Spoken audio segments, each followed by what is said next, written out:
আজকে আমি আনবক্সিং করব এই শুর একটা এবং ফিট করব কিভাবে সেটাই আপনাদের সঙ্গে শেয়ার করব।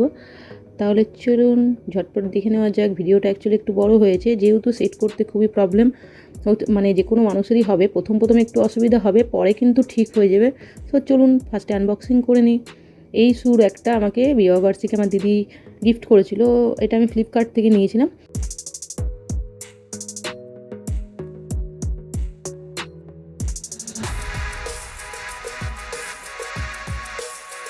এখানে যা যা দিয়েছে সেগুলো কিন্তু একটা কাগজের মধ্যে দেওয়া আছে। কি কটা দিয়েছে সেগুলো আপনাদের দেখে নেবেন, এবং এখানে কিভাবে ফিট করতে হবে সেটাও কিন্তু বুঝিয়ে দিয়েছে। প্রথমে কিন্তু অসুবিধা হবে খুবই ফিট করতে, তারপরে কিন্তু যখনই আপনি বুঝতে পেরে যাবেন তারপরে কিন্তু অতটা অসুবিধা হবে না। একটা কাঠের হাতুড়ি দিয়েছে যেটাতে ঠুকে একটু ঠিক করে নিতে হবে। সো দেখুন আমি কিভাবে করছি। যেইভাবে কাগজটার মধ্যে ডেসক্রাইব করা আছে সেইভাবেই কিন্তু আমি করব। সো চলুন তাহলে দেখা যাক আমি কিভাবে ফিটিংটা করছি।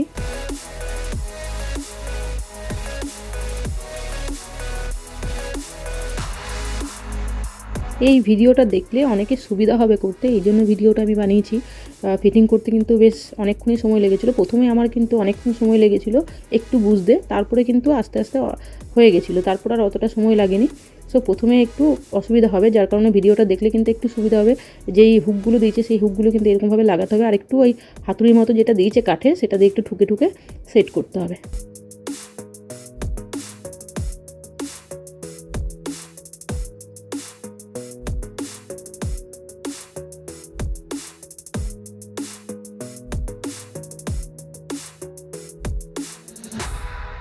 ভিডিওটা একটু বড় হবে, যেহেতু আমি পুরো ফিটিং করা দেখিয়েছি এই জন্য। আর একটু বেশি ফাস্ট করে দিয়েছিলাম, কারণ কি ভিডিওটা না হলে প্রচুর বড় হয়ে যাচ্ছিলো, এই জন্য একটু ফাস্ট করে দিয়েই করা হয়েছে। সো আপনারা একটু বুঝে নেবেন কীভাবে আমি করছি জিনিসটা। একটু ভালো করে দেখলেই বুঝতে পেরে যাবেন। এবং আমি যেহেতু এটা ফ্লিপকার্ট থেকে নিয়েছি, ওখানে কিন্তু ছবিটা পোস্ট করা আছে, মানে ছবিটা দেওয়া আছে। তো ছবিটা একটু দেখে নেবেন যে কিভাবে লাগাতে হবে। যেই ডিজাইনগুলো করা আছে সেগুলো মানে বাইরে যাতে শো হয় সেরকমভাবে লাগাতে হবে। আর একটু যেটা পুরো ব্ল্যাক রয়েছে সেটা ভেতর দিক করে লাগাতে হবে। দেখুন আমি কীভাবে লাগাচ্ছি।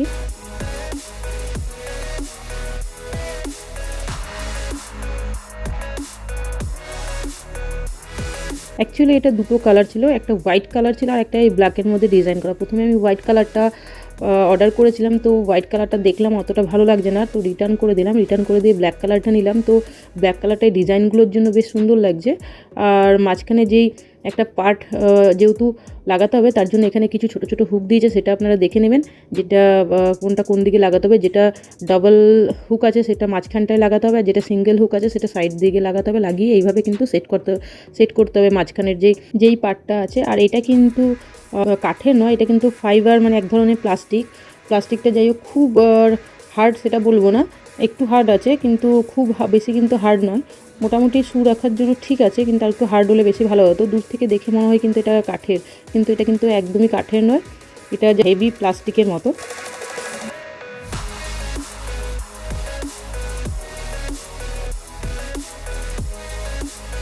এইখানে একটা ভুল আমি করেছি, সেটা আপনাদেরকে বলে দিচ্ছি।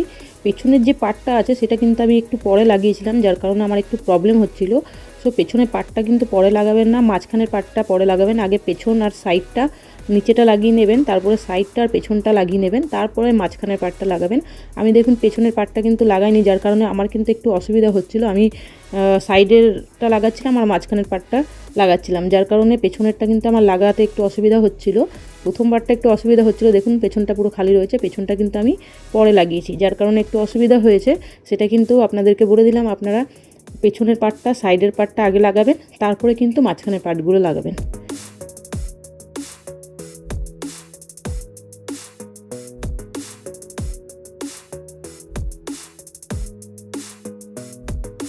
পুরো ভিডিওটা তো দিইনি, পুরো ভিডিওটা দিলে ভিডিওটা খুব বড় হয়ে যাচ্ছিলো, এই জন্য পেছনের পার্টটা আমি লাগানোটা দেখানো হয়নি। কারণ পেছনের পার্টটা একইভাবে সমস্ত কিছু লাগাতে হবে, কিন্তু আপনাদেরকে বলে দিলাম আপনারা মাঝখানেরটা আগে লাগাবেন না, মাঝখানেরটা কিন্তু পরে আরামসে লাগানো যাবে। পেছনেরটা সাইডগুলো আগে লাগিয়ে নেবেন, তারপরে মাঝখানেরটা লাগাবেন। মানে আমি বোঝাতে চাইছি, এখানে ধরুন 12টা মানে সুর একের যে 12টা থাক আছে, তার মধ্যে 4টে পার্ট আপনি পেছনটা সাইডটা লাগিয়ে নিলেন, তারপরে মাঝখানেরটা লাগাবেন। আবার যে 4টে পার্ট করবেন সেই 4টে পার্টের সাইডটা পেছনটা করে নেবেন, তারপরে মাঝখানেরটা লাগাবেন, এরকমভাবে কিন্তু করবেন। আর এখানে আমি মাঝখানে দেখুন একটা মধ্যে পুরো মানে মাঝখানের পার্টটা লাগাইনি, একটু বড় করেই রেখেছি, কারণ এখানে আমার বড় বড় জুতো ছিল, সো ঢুকবে না বলে আমি একটা পার্ট ওটা লাগাইনি, ওটা খুলে রেখেছি, ওটা পরেও লাগানো যেতে পারে, কিন্তু আমার এখানে জুতোগুলো বড় বড় ছিল বলে এর জন্য আমি ওই পার্টটা কিন্তু ছেড়ে দিয়েছি। তো আপনারা আপনাদের মতো নিজের মতো করে নেবেন। আপনারা লাগাতে পারেন, যদি ছোটো ছোটো সাইজের জুতো থাকে তাহলে আপনারা মাঝখানে পাটটা লাগাবেন। এখানে টোটাল কিন্তু 12টা তাক থাকবে, এখানে 24 জোড়া জুতো আপনি রাখতে পারবেন। এবার যদি আপনি মাঝখানের কোনো পার্ট না লাগান, সেই হিসাবে আপনার জুতো যদি বড় সাইজে থাকে তাহলে আপনি মাঝখানে পার্টটা লাগাবেন না।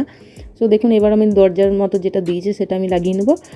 খুব যে খারাপ সেটাও বলবো না, আবার খুব যে ভালো সেটাও বলবো না। এখানে একটা প্রবলেম আছে, যেটা হলো কি, যদি ছেলেদের জুতোর সাইজটা কিন্তু একটু বড় হয় মেয়েদের তুলনায়, যার কারণে এখানে কিন্তু দুটো করে দু জোড়া জুতো রাখতে কিন্তু খুব অসুবিধা হচ্ছিল, মানে একটার গায়ে একটা লেগে যাচ্ছিলো। যদি একটু সাইজটা বড় দিত তাহলে একটু লম্বার দিক থেকেও যদি আরেকটু বড় দিত, আর চওড়ার দিক থেকেও আরও 2 আঙ্গুল যদি বড় দিত খুব ভালো হতো। সো আপনারা নিতে পারেন, অবশ্যই ঘরে রাখলে সাজিয়ে রাখলে বেশ সুন্দর লাগছে, এবং জুতোগুলো নোংরা হবে না, যেহেতু ডাস্ট পড়ে প্রচুর পরিমাণে, যার কারণে দামি দামি জুতো অনেক সময় নষ্ট হয়ে যায় ডাস্ট পড়ে, সেটার জন্য কিন্তু খুব ভালো বলবো। কিন্তু প্রবলেম হলো একটা জিনিসই আমার লেগেছে, যেটা হলো সাইজটা আরেকটু বড় দিতে পারতো, মানে লম্বাটাও আরও যদি 2 আঙ্গুল বড় দিত এবং চওড়াটাও যদি 2 আঙ্গুল বড় দিত তাহলে কিন্তু সেই অসুবিধাটা হতো না। আপনারা রিভিউতেও চেক করে নেবেন, অনেকেই কিন্তু এটা কমপ্লেনের মতো দিয়েছে যে এখানে যাদের ছেলেদের জুতো রাখতে একটু প্রবলেম হচ্ছে, কারণ ছেলেদের জুতোর সাইজটা একটু বড় হয়, যেই কারণে 2 জোড়া জুতো একসঙ্গে রাখতে গেলে একটু একটার উপর আরেকটা চেপে যাচ্ছে হালকা। সো সুর একটা অবভিয়াসলি সুন্দর আছে, আপনারা চাইলে পারচেস করতে পারেন, কিন্তু এই র্যাকটার মধ্যে কি কি প্রবলেম আছে সেটাও আপনাদের সঙ্গে শেয়ার করলাম। একটাই কথা বলার কোম্পানির কাছে, যে র্যাকটা আরেকটু বেটার করা যেতে পারতো। দাম হিসাবে কিন্তু র্যাকটা খুব ভালো সেটা আমি বলবো না, কারণ এটার দাম আমার কাছে 2700 টাকা মতো পড়েছিল। আর সুর একটা ফিটিং করতে আমার ওই 1 ঘন্টার কাছাকাছি সময় লেগেছিলো। প্রথমে দুপুরবেলায় আমি স্টার্ট করেছিলাম করা, প্রথমে ফিটিং করলাম অর্ধেকটা, তারপর স্নান টান করে আবারও ফিটিং করলাম, মোটামুটি 1 ঘন্টার কাছাকাছি সময় লেগেছিলো। আমার তো পুরো সুর একটা লাগানো কমপ্লিট হয়ে গেছে, আমি আমার হাজব্যান্ডকে দেখে দেখাচ্ছি যে দেখো কীভাবে আমি কমপ্লিট করে নিয়েছি। সো সুর একটা আমার কমপ্লিট হয়ে গেছে। ভিডিওটা যদি একটু হেল্পফুল লেগে থাকে লাইক এবং কমেন্ট করে জানাবেন। সো ভিডিওটি দেখার জন্য সকলকে ধন্যবাদ। Tata, bye bye and take care.